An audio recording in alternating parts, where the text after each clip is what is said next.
नमस्कार सर. नमस्कार. काय नाव म्हटलं आपलं? डॉक्टर भूषण विनायकराव माने. आपण जे शेतात ज्वार लावली हे कुठल्या कंपनीची आहे?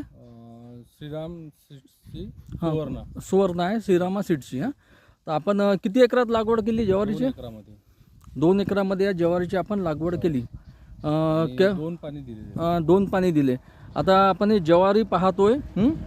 ज्वारी तर पाहण्यास खूप सुंदर दिसते आणि कणीसही मोठ्या प्रमाणात आहे आणि सरसकट एकसारखा प्लॉट आहे. तुम्हाला काय वाटतं या ज्वारीबद्दल?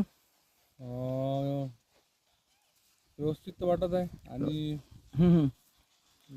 कणीस व्यवस्थित प्रकारे टाकलेला आहे आणि आणि कमी खर्चाचं उत्पन्न थोडं. हां म्हणजे बाकी डवरणी केली 2दा हं.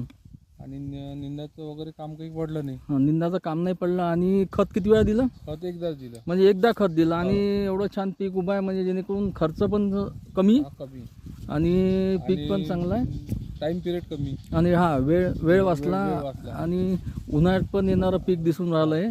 आज आपण समजा आज मार्च महिना संपून राहिला हो. तिथपर्यंत आपण हे पीक घेऊ शकतो. आणि दाण्याचा कलर काय वाटून राहिला? असा पहा, दाना एकदम पांढरा शुभ्र दिसून राहिला आहे ना. आणि एकसारखं हा प्लॉट दिसून राहिला. आपण जो प्लॉट पाहून राहिलो श्रीरामा सीडच्या सुवर्ण या वनाचा आहे ना.